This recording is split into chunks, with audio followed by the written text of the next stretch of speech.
Hey guys, this is Naveen here. Welcome back to Naveen Automation Labs. A quick update on our new bootcamp training, which is starting from December 5th, 2024. This will be the last training batch of 2024. So if you are interested, if you really want to learn the real test automation with Selenium, Java, infrastructure, test automation, proper CI/CD, DevOps activities, QA ops, interview preparation, resume building, and everything, if you are interested, please enroll for this particular batch. We will be closing the registration very soon. So December 5th, 2024, and registrations are open now, 8:30 a.m. IST, or if you are in US, 7 p.m. PST. And then you can go to my application, like my website, naveenautomationlabs.com, and click on live training. And this is the first link. I'll share this link in the description of this video and the first comment of this video also here. So 5th December, 8:30 a.m. IST, Monday to Thursday. If you are in US, it will be Sunday evening to Wednesday evening, right? So if you are in different zones in US, let's see, for example, 10 p.m. for EST, 7 p.m. PST, and 9 p.m. CST, and then 8:30 a.m. IST in India, it will be 1 hour session and 30 minutes every day. Doubt sessions will be there. And the sessions will be Monday to Thursday. And for US folks, Sunday to Wednesday here. You can just fill the registration form, all the training details and the fee details, everything is mentioned over here for candidates in India and US. Quickly go through with the course content and the roadmap that we know that Selenium is still a leading automation tool in the industry, one of the best tool which is there in the market. Lot of n number of good opportunities are there, and Selenium WebDriver with Java is one of the best combination in the market. And you all have to learn Selenium WebDriver with 4.x, right? So, and if you are lacking in Java, if you're feeling that, okay, no, I'm not good in Java, I'm lacking in programming, lacking in coding, not able to crack interviews, the moment they ask any Java based questions or any object oriented based questions or any real time based questions in Java with respect to test automation, this training is perfectly matched for you, because we are going to spend around, 20 to around 25 to 30 sessions only for Java. We will never touch Selenium if you are not comfortable with Java and the programming and the core Java programming here. So that's very, very important. Always remember, whenever you want to learn any test automation tool, you have to start with the programming language. If you are really good in programming language, you can easily learn an automation tool. And the good thing about the Java is that if you're learning Java, you can easily learn about APM. Later on, if you really want about the RestAssured also, you can learn that. And obviously, Selenium with Java is one of the best combination. Later on, if you really want to add the flavor of RestAssured API automation with Java, this will be a deadly combination in your profile. So Java is still very, very popular in the market and top in the market with Selenium. A lot of n number of opportunities, either you are in India, US, UK, Europe, or anywhere, still you cannot beat Selenium with Java combination here. Please don't waste your time on ChatGPT or AI based uh, prompt learning and all those things. This is a real learning. This is the core main thing that we have to learn. And it's not about only the bookish knowledge that we cover n number of patterns, we cover design patterns, we cover how to write the better code, the memory management, optimized code, and then the way we work in the real time projects. This is how we cover in this particular training as well, in the bootcamp as well. So this is not a normal training. It's a very rigorous training that we cover very micro detail about the test automation, testing, how to develop the framework, and then integrate with the DevOps activities and the infrastructure setup also here. So I quickly go through that. First, when we cover Java, in Java, like almost all the topics that we have written, and we are going to cover with JDK 11, because there are n number of features are available in 8 and 11. 8 is not supported with Selenium now. Java 11 and 17 is the official version as of now with Selenium. So we have to learn about like Lambda, streams, functional programming, dynamic programming, collections, proper object-oriented programming concepts, and all the basic core concepts of Java. So if you are zero in Java, we'll start from -1, we'll start from the scratch. You don't need to worry about. We are not expecting any prior experience from your side that, okay, no, I'm coming from the manual testing background. Can I join this course? Of course, you can join that. You're coming from the non-IT background. Of course, you can join that. And trust me, our success rate of this training, of this bootcamp from last 7 years is amazingly great. There are n number of success stories. People are getting the job, people are getting really good offers, making good progress in their career, and then getting into IT after learning all these tools and technologies. Okay.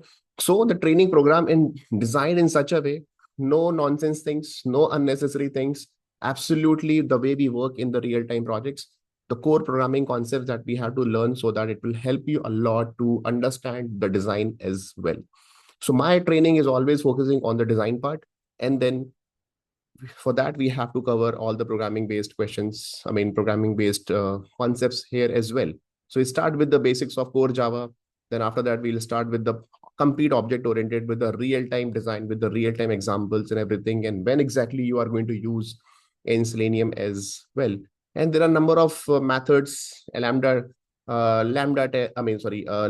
streams and everything. That is what we are going to cover. Number of collections also we are going to cover: string manipulations, wrappers, garbage collectors, memory utilization, memory optimization, everything we are going to cover in this training. That is more than enough for you to learn Selenium. Because if you write the first code in Selenium, it will be very difficult for you to understand Selenium code if you are not comfortable with Java. But if you're comfortable with Java, Selenium will be super easy for you. Okay. So we are going to use Eclipse and IntelliJ both. So we cover both the tools, both the editors. In which tool and which editor you are comfortable, you can pick any of them. Right. So we will see a lot of debugging also in Eclipse and IntelliJ also here. So then after that, we will cover the Selenium 4.x version. Remember, please don't learn Selenium RC. That is Selenium 1. Selenium 2, 3, 4 WebDriver. Out of that, you have to learn Selenium 4.x, and 4.27 is in the market. People are still, not comfortable with Selenium 4. Why? Because they are still stuck with Selenium 2 and 3. I have seen some people, they are not even migrated from Selenium 3 to 4. And then in 4, the complete architecture, the structure, the way Selenium handles the browser, binaries, everything is completely changed now. Now we have W3C WebDriver, or maybe after 1 year or 2 year, we can see a WebDriver BiDi also. That is another protocol Selenium team is building. So maybe Selenium 5 also you can see in upcoming years. So that is the need of the hour. You have to learn 4.x over here, right? So we start with the proper learning with the WebDriver basics and everything. What exactly you have to start with the browser commands and browser. What is the architecture? What is the hierarchy? Everything, and how to explain those architecture with respect to JSON via protocol or W3C WebDriver. What do you mean by WebDriver BiDi also? So we will cover all those things over here. Various browser and navigation commands. That what do you mean by title, URL, and then close and quit. What do you mean by session ID? What do you mean by server? What do you mean by binaries? Right? How exactly Selenium is interacting, the JavaScript method of Selenium, application or browser, and then hitting the browser and interacting with the element on the page. But from our side, we are writing the code in Java. Then how exactly Selenium is interacting with the browser? What do you mean by session ID? What is the session ID if getting null or expired or invalid or anything? Then we have to cover all these things over here with these two things. Don't take it lightly. Very interesting topic. And number of concepts are there. Very, very important for interview point of view and the project point of view also here. Once these things are done, then we will start with the web elements commands over here. Web element means buttons are there, images are there, elements, whatever you see on the page, we can automate, right? We have to interact, we have to perform some action on it. For example, I have to click on it, I have to wait for that element, I have to supply some send keys, like I have to fill the value over there in the particular text field. I have to click on a button, I have to click on a link, I have to capture the text, right? I have to wait for a specific element. Then how exactly the right locator approach, the right web element approach, we can use it here, right? So n number of complex to complex or simple to complex web element we will see. In the training, we will never talk about only simple web application where only two buttons are there or one text field is there and click on this, done. No, we will go with the n number of application. Either it is maybe some Ajax based application, maybe React based application, maybe some PHP forms are available, maybe some complex web forms are available, Angular application is there, complex buttons are there, jQuery drop downs are there. So we will cover those complex examples, web elements also here. Then the next thing is about the locators. Locators plays very, very important role in the UI automation. As I always say that if you are comfortable in the locator part, then 70-80% problems are already solved.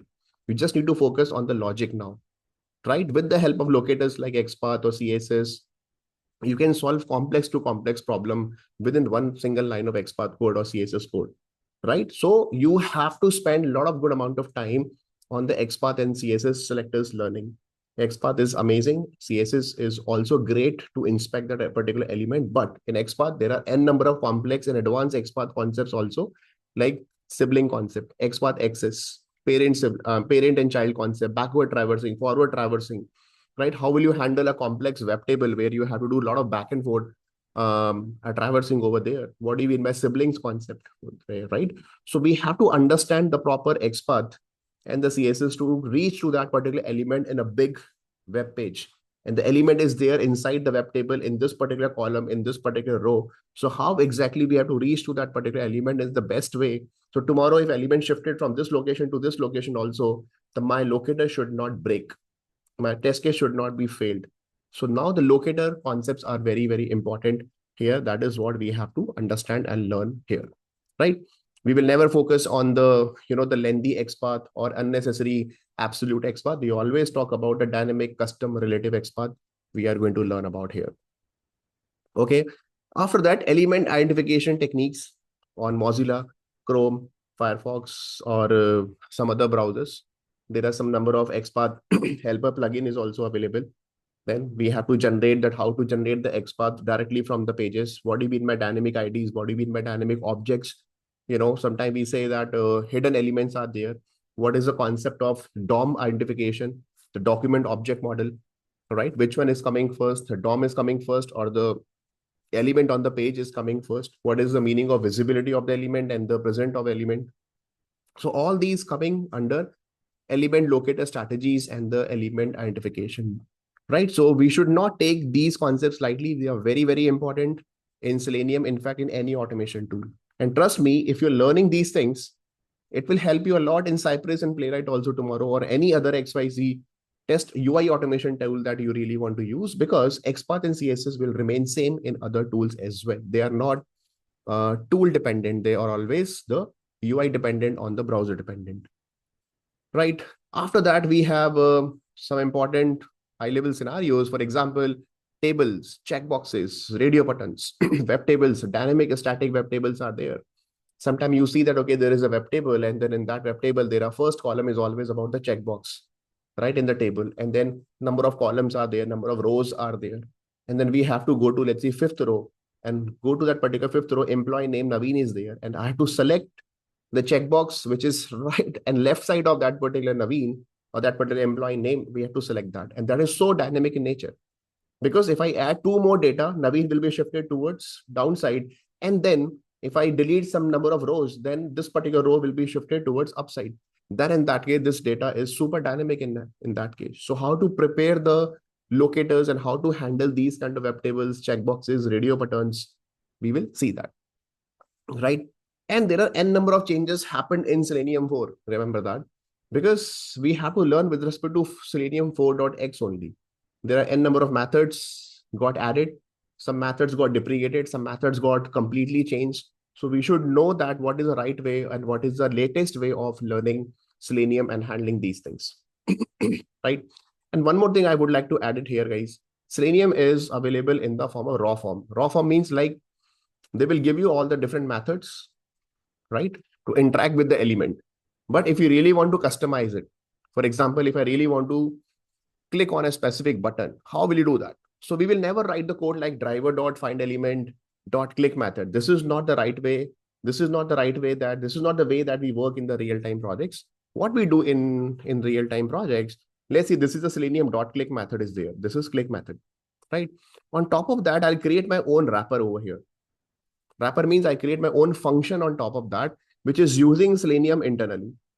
And this is my test script. This is my page class, for example. So test script will call the page class, for example, and the page will use this particular click method to interact with that particular element. So I will supply that, okay, hey, I want to click on login button, right? So I want to use Selenium click method. So, but I have to wait for that particular element. So I'll apply the wait mechanism. I'll apply the right locator strategy here. I will apply that, okay, proper exception handling and the error handling also here. I apply the proper null check also, some corner cases also if I can apply. So my target is that the function that I'm creating here, I'm going to use Selenium.click method, but this .click method is also having my own custom checks also here, my own custom code also that I have added here. So let's see, I'll say this is my click method, right? So this is my click method, I'll be calling it. And this my click method is calling Selenium click method internally. And this Selenium click method will click on a specific element on this particular browser. So instead of using this .click method like driver.findElement.click, we will add our own wrapper functions also here with n number of checks, n number of features. So like this, for every single method that we have in Selenium, we have to write what? We have to create our own functions here. Same thing, let's see for the send keys method, which is provided by Selenium. And then on top of that, I'll create my own send keys method here. If I'm supplying the value to this particular method, then in that case, I'll supply what value you are passing. Value is null, value is blank, value is nothing. What kind of value that you are passing. So I'll apply all the checks over here. Then I'll wait for that particular element. Element is really available or not, or element is really clickable or not, or very element is really enabled or not. If it is enabled, then only I will enter the value here. So this is the right way of writing the code in Selenium. Instead of writing driver.findElement.sendKeys, this is not the right way. Okay, we have to create a generic function. You think about that. If these two generic functions are there, click and send keys, these two generic functions, I can give it to anyone, right, in my team, and then everyone will start using these two methods, right? So we have to create what? These are called utilities. These are called generic function. This is what we have to create within Selenium framework, right? So the training is all about creating the utilities. So for that, these are the small things that we have to understand, right? So just for example, point number 11, Selenium waits, alerts, switching the window, right? N number of waits are available. We have implicitly wait and the explicitly wait. And under that explicitly wait, we have WebDriver wait and the fluent wait also. How to use that? A lot of people, they have this misconception that we have two different types of dynamic wait. One is implicitly wait, three different types of wait: implicitly wait, explicitly wait, and the fluent wait. No, that's a wrong understanding. Explicitly wait is having two parts. One is WebDriver wait and the fluent wait. And again, a lot of people, they have this absolutely wrong understanding when to use WebDriver wait or when to use the fluent wait, and why we should avoid the implicitly wait in Selenium, why we should not mix them together here as well. So that is what very, very important here. Remember that, right? So there are n number of complex to complex handling we will do. Ajax component, simple and confirm prompt alerts, concept of set interface, difference between window handling and everything that we are going to talk about, like multiple windows, multiple tabs are there, pop-ups are there, model dialogues are there, confirmation pop-ups are there, JavaScript pop-ups are available, file upload, notification pop-ups, right? Random pop-ups are coming. How to handle those pop-ups?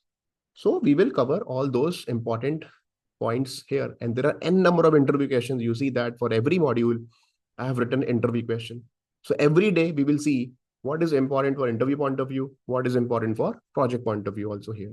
Then some out of the box, some related classes like actions classes, select classes for the drop down handling, actions classes, and for the, for the mouse movement and the keyboard actions also we can use that. For example, if I really want to have a drag and drop, how will you do that? Selenium provides actions class for that. If I really want to have a right click, double click, if I really want to create a signature also, let's see, sometimes we fill the form and do a signature, Naveen over here. So I can do a signature also with the actions class in Selenium. Those things also, we can do it here. So it will give you a complete user journey with actions class we can perform here. So it uses builder patterns internally, builder design patterns. So we have to understand that how exactly actions classes are working internally. And there are various browser profiling. For example, if I really want to run my test cases in the headless mode, incognito mode, what do you mean by Chrome options, desired capabilities, Firefox options, Edge options, we will see that. How to authenticate a specific model dialog. Sometimes you see that the moment I hit the URL, username, password, we have to enter. So with the help of browser profiling, we can handle it, right? So I'm not covering right now each and every bullet point. You can just go through it. I'm just giving you the high level important points here, that this is so that you will get to know that why this training is important and what exactly we are going to cover here. Then I have written, especially these are some, 7, 8 complex UI scenarios are very, very important for interview point of view. Everywhere you will see these number of the questions on these particular topics. So first of all, Ajax component. Ajax component means, let's see, without refreshing the whole page, only one small section is getting refreshed here. Let's see, you go to crickinfo.com, Virat Kohli is playing. And then after every 2 minutes, Virat Kohli score is getting changed. So only that particular scoring part is getting changed, right? Not the entire page. Only number of balls, number of wickets, or number of runs are getting changed. So how to handle that? So that is called the Ajax component.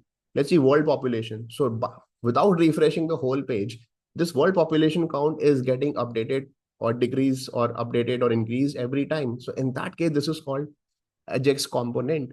So in the handling, and while handling the Ajax component, you might get different types of exception. Let's see, for example, a stale element reference exception. How to handle that with the proper weight mechanism, right? Handle complex calendars. N number of good calendars are there, complex to complex calendar on makemytrip.com or Skyscanner or goibb.com. So how to handle them? Web table with pagination, which is also very complex scenario. We have a web table, total number of rows and columns, but at a time we can present only 10 different rows. So let's say around 50 rows are there. Then we have to divide the page, we have to provide the pagination. So 5 to 10 pagination, let's see, we have given over there. Then how will you go to each and every pagination, click on this next, next, next, or previous, and then get the specific element and then click on that. So how to handle that? We have to create the generic functions for that. Then we have to handle like infinite page loading, like you go to LinkedIn, Facebook, Zomato, Swiggy, right? So where we have to do what? We have to do the infinite scrolling. We have to do it here. Like infinite scrolling means keep scrolling down on LinkedIn. The moment you see Naveen's post, click on it. Same thing, keep scrolling on LinkedIn, Facebook, or Instagram, or food delivery app. You keep scrolling. The moment you see your favorite dish or favorite restaurant, click on that and break the loop. So this is how we have to handle these kind of scenarios with the help of infinite page loading. Complex shadow DOM, SVG elements are very, very important. These are some out of the box scenarios. Shadow DOM, like these are some lightweight containers. We have to handle shadow DOM elements in a different way. What do you mean by vector graphs? Scalar vector graph means SVG elements are having a totally different complex elements where we have to write the XPath in a different way, because for SVG, we have to write the specialized XPath. We have to write it here. Complex to complex iframes and the frames and the nested iframes. Especially on the Salesforce application, you will see that we have one frame. Inside that, we have one more frame. Then we have one more frame, and then element is there. So you are on the page, and from this page to this particular frame element, you have to reach here. That is on the 4th frame, nested frame. And then after handling this, you have to come out of this frame also. So how will you handle that?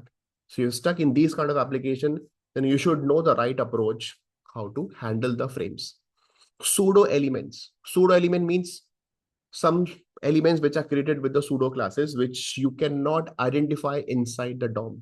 Have you seen sometimes you see colon, colon before or colon, colon after?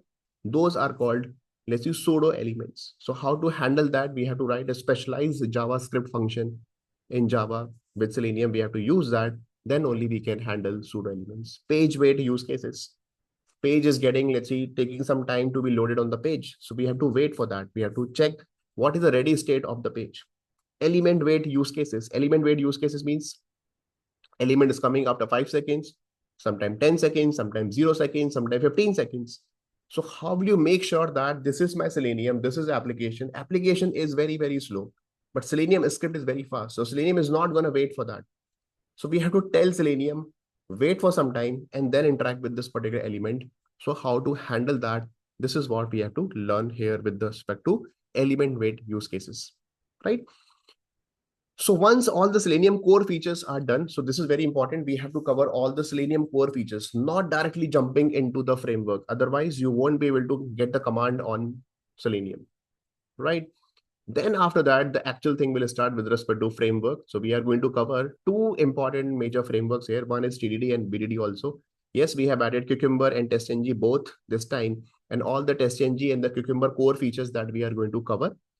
Especially with the TestNG, we are going to cover n number of features, that grouping, dependency, reporting part, how to create the listener, multi-browser, multi-threading, parallel execution, how to generate its own custom HTML report and everything. Listeners also we are going to talk about. And there are some really good hidden features also of Selenium, pre-annotation, post-annotation. What do you mean by patterns, right? Triple A design pattern we are going to write. We are going to learn how to write the proper test cases. What is the right way of writing the assertion? What do you mean by soft assertion? What do you mean by hard assertions? We are going to cover with TestNG. And then the same thing will be applied on the BDD and the Cucumber also here. So once the TestNG Cucumber part is done, I'll update the BDD part also here. And then the automation framework, the end-to-end project will come into the picture. We will see various approaches like what do you mean by automation framework? How to design it? What is the right strategy? What is a design diagram? What is the flow of this particular automation framework? What do you mean by data-driven approach? Hybrid framework? How to create the utilities? How to create the different levels of components and everything? How to design that? So we are going to use one special design pattern that we use in Selenium that is called in the UI automation that is called page object model design pattern. Along with hybrid approach, data-driven approach framework, we are going to use it here. Then the 16-point real-time project on e-commerce application. So we will pick one real-time application, not like any simple application where we have the complete user journey. It looks like that, okay, yes, this is what we do in the real-time projects. This is not a simple, basic, normal web application. It's not like that. So we will design one end-to-end framework on that, on top of that. And then the proper component we are going to design. So you see that introduction and the component of the framework we are going to develop there. And each and every line of code, guys, we will write during the session in front of you. We never copy paste the code. It's not like that, okay, yeah, copy this, paste it, and guys, memorize it. No, this is not the right way of learning it. So each and every line of code, the method, the classes, everything we are going to write here, right? So various concepts of design patterns that we learn in Java. So now those concepts will be very helpful with us. For example, let's see if I really want to use the singleton pattern or not, or the builder pattern or not, or maybe the factory pattern. What is the advantage, disadvantage along with the page object model, right? So according to the design patterns, we are going to design our components and we are going to integrate with these components because this is the meaning of framework. You cannot write 10,000 lines of code in one single class. So you have to design multiple components over here. And then all these components, they are talking to each other. For example, for data-driven Excel file, maybe or CSV file or JSON file that you are using it, configuration for environment data, utilities, test cases, page classes, runners, reporting, listeners, screenshots. So all these are components, then they are talking to each other and developing a framework. And then we are running those frameworks and getting the results here. How to handle cross-browser, how to handle your driver with the multi-threading. Some amazing concepts like thread groups, thread local groups also, parallel threading also we are going to use with the thread local concept, right? And then we are going to learn the complete Maven project here, that what do you mean by Maven? What do you mean by, how to create a Maven project?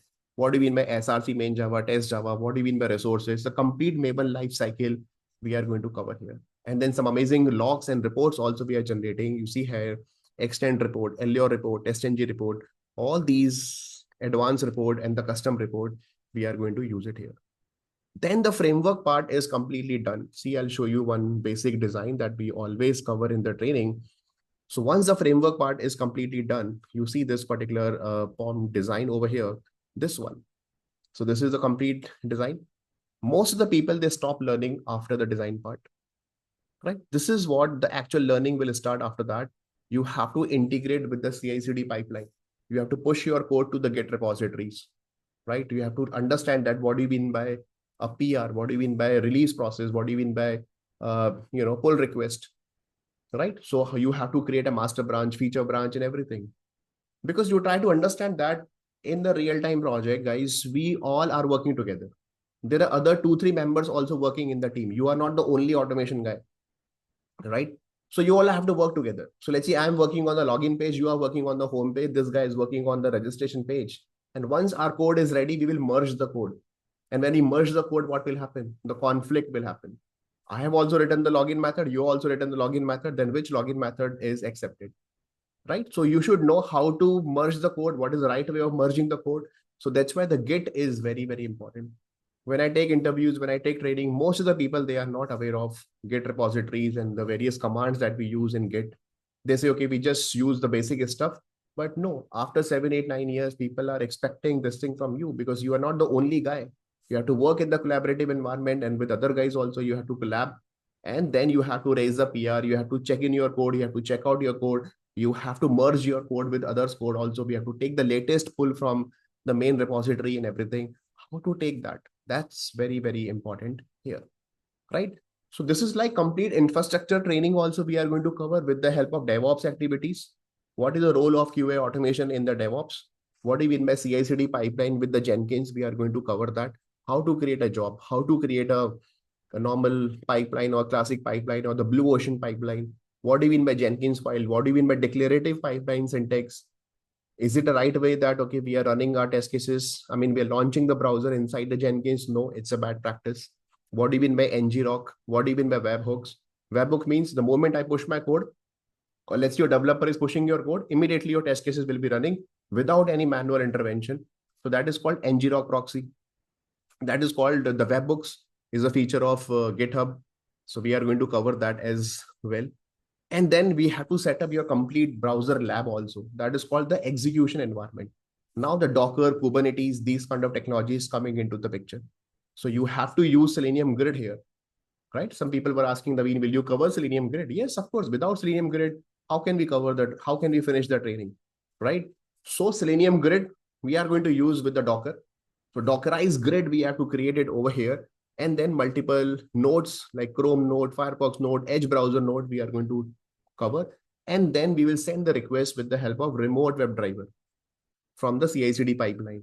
And the same environment you can set up on the cloud also. So we are going to talk about one very important cloud, that is AWS cloud, Amazon Web Services. We can cover AWS also, or you can pick Microsoft Azure also, that we can also do it. But AWS is very, very popular to set up the lab over there. We are not going to, in the real-time project, what is the point of paying the money to the browser vendors? Better we create our own setup and own lab and then on the cloud so that we can execute our test cases directly on the cloud machine.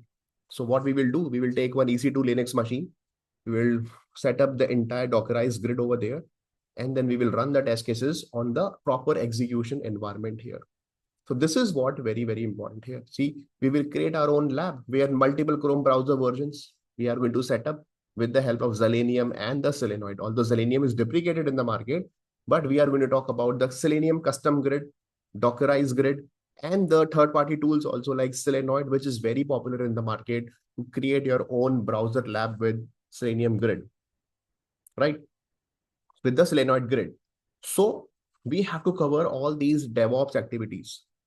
How to install Docker, how to install the Docker Selenium grid on the specific cloud, how to set up the Jenkins server, what do you mean by ngrok proxy, what do you mean by GitHub repositories, webhooks, and number of things we are going to cover here.